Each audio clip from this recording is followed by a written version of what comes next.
What makes some narcissists mean, competitive, and jealous? Understanding the cause of competition and meanness makes coping easier. This is printed in Psychology Today. Key points. Most, if not all, severe narcissists were likely emotionally injured at a crucial time in their development.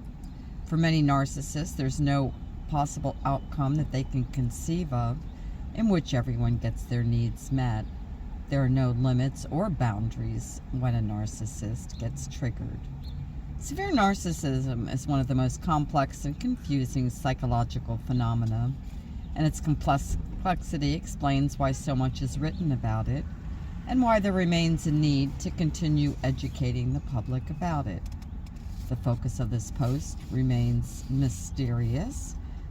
Specifically, people who are in close proximity to severe narcissists often can't understand why the narcissist in their life can be so mean, get so jealous of their success or happiness, and be so competitive with them, even when we're talking about two romantic partners. One word that will help you understand the narcissist. To begin with, the most helpful word in framing an understanding of the narcissist is counterintuitive. The most crucial point is that how the narcissist presents on the surface is entirely different from how the narcissist feels underneath. There are two selves at work in the mind of the narcissist: their real self and the fraudulent fantasy self they try to sell to the public. Severe narcissists have a predatory, score-keeping approach to the social world around them. The narcissist's daily life is spent fighting off potential threats to their ego and proving themselves as superior to everyone around them. They have little peace of mind as they move through life. To understand why the narcissist can be so mean in interpersonal relationships, you must understand the unique motivations of the narcissist's intrapsyche world, or in lay terms, what goes on inside the mind of a narcissist. Most, if not all, severe narcissists were likely emotionally injured at a crucial time in their development. Specifically, they figured out how to shore up psychological guards or defenses to ward off things that might make them feel bad. When the young boy or girl was emotionally injured, it probably took the following form: an authority figure or even bullying kids at school humiliated them or subjected them, knowingly neglected them, or otherwise exploited them. To become severely narcissistic later in life, the emotional injury in childhood had to be severe enough that the individual arrived at the following unconscious conclusion: that no one will ever hurt me like that again, and I will never let my guard down.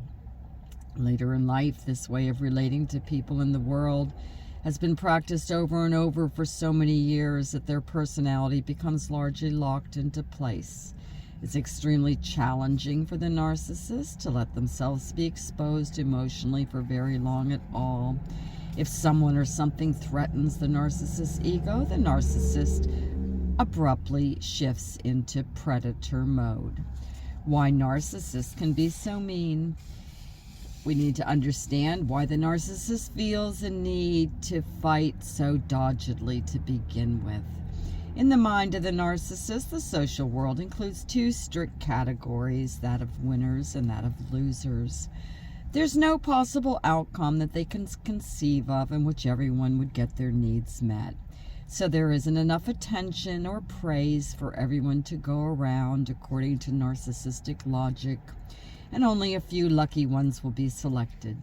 Because of the way the narcissist was probably humiliated, unnoticed, or subjugated in the past when it mattered most, the narcissist is also motivated by making sure that they're never put down or overlooked again.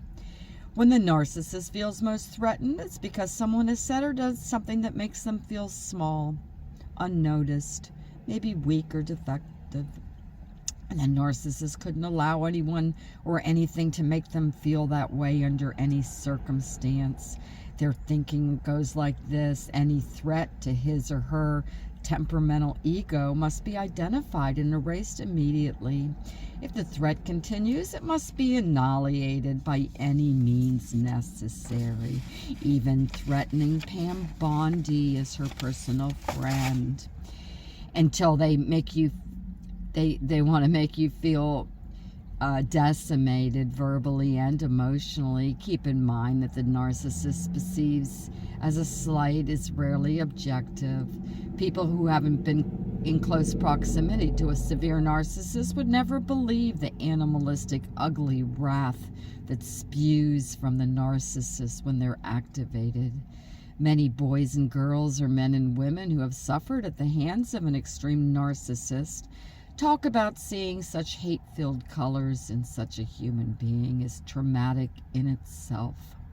These same individuals also find it hard to ever emotionally trust anyone again. Who shows such unbridled, they have such predatory rage.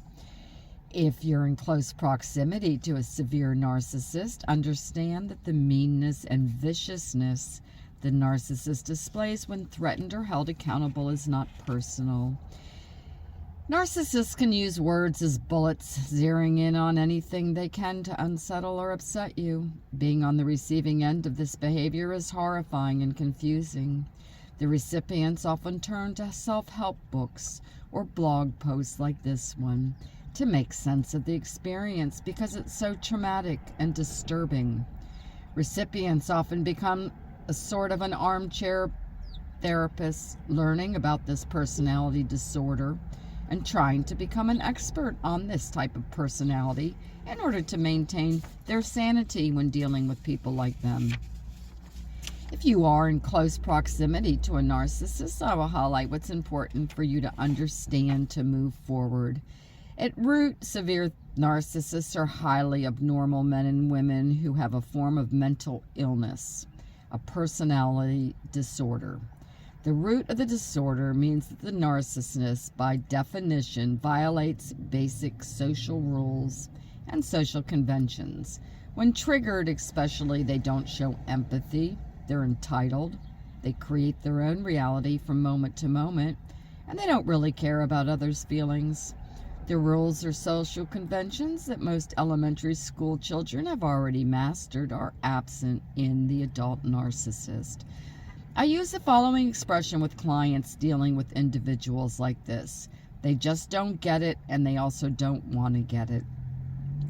To understand why narcissists can be so mean, you must understand that there's no limits or boundaries when they get triggered, something that makes them look bad, countering the false, impermeable image that they so desperately try to sell to themselves and to the world. Nothing is off limits with the narcissist when they're upset. No one in the room has feelings when the narcissist is overwhelmed by his or her own negative feelings. It's a true onslaught. And to see someone who supposedly cares about and loves you completely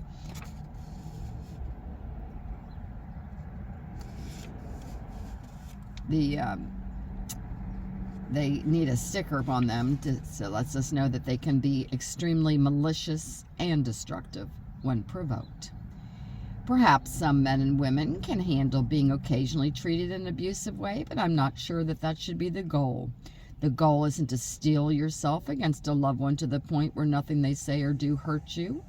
Yes, you could play that game. What's the point of investing in a relationship with no real emotional intimacy? Moreover, what's the point in having a relationship with someone who violates basic social rules that most third graders already subscribe to? Why narcissists are so competitive and can't let you shine? Because a narcissist's emotional scars involve them being unnoticed, humiliated, or subjected at a crucial point in their psychological development. The overall topic of succeeding, shining, or getting noticed is a so-called hot-button issue. It's a loaded issue fraught with primitive and unconscious memories, thoughts, and feelings. So many people in close proximity to a severe narcissist feel confused about why the narcissist has such intense and often negative reactions when the other person feels really good, succeeds, or shines. Here's where things get tricky for this highly personality disordered type. Oddly enough, the severe narcissist takes your success as a reflection on them, but not necessarily in the way that you would be imagining. In the mind of the narcissist is a binary, all or nothing world. If you succeed, their logic tells them that your success means they failed. Someone else succeeds or shines, especially someone close to them who they see all the time, is especially upsetting. Even occasionally painful, because they see your success as a missed opportunity for themselves to get a little love or attention. While most people rightly believe that there is enough of all the good stuff to go around, love, attention, and respect, severe narcissists are convinced that only a few will get recognized. Sadly, no amount of convincing will convince them otherwise. It's critical to understand that the narcissist isn't competitive with you because they hate you or want to hurt you emotionally. They do what they do because they are feeling emotionally deprived themselves. Through their life, without having learned or accepted some of the most fundamental social laws, most third graders already understand and follow these basic social conventions. So it's almost hard to understand on a logical level how someone who looks like an adult and is not cognitively disabled could act so much like a child. This issue broaches the subject of another factor that underlines the disorder: oppositionality. Oppositionality is an often overlooked part of this disorder. Anecdotally, having worked with many children and teenagers who have oppositional defiant disorder, I have noticed an interesting overlap between that disorder and adult narcissistic personality disorder. The overlap is worth examining because it will help you see how much of a narcissist's mental approach and behavior is inherently oppositional under the surface. Oppositional defiant disorder, known as ODD in clinical circles, is a mental disorder seen in school-aged children. The diagnosis includes the following criteria: often loses temper, often argues with adults, often actively defies or refuses to comply with adults' requests or rules, often blames others for his or her mistakes or misbehavior, and is often angry and resentful, is also spiteful and vindictive. If you are in close proximity to a narcissist, you see the shared characteristics. Children who have oppositional defiant personalities and adults who have narcissistic personalities are the way they are for a reason. There is no biological basis for this complex, difficult personalities. Perhaps biology plays a role. Early in life, there was usually a major contributor: unhealthy parenting approaches or trauma, etc. The point is that the narcissist personality got constructed in a highly defensive way.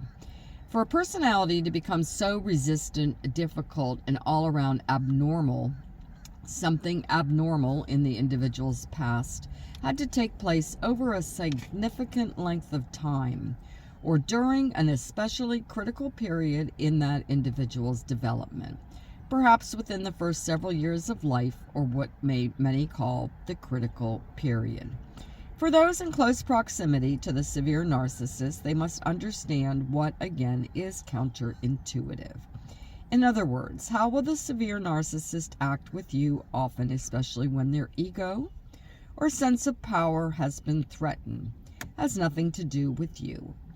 What kind of relationship can you have with a severe narcissist? Given the highly abnormal relationship dynamic a narcissist requires, what kind of relationship can you have? There won't be real intimacy because intimacy is about equals, and narcissists can't do that no matter what, but you can coexist.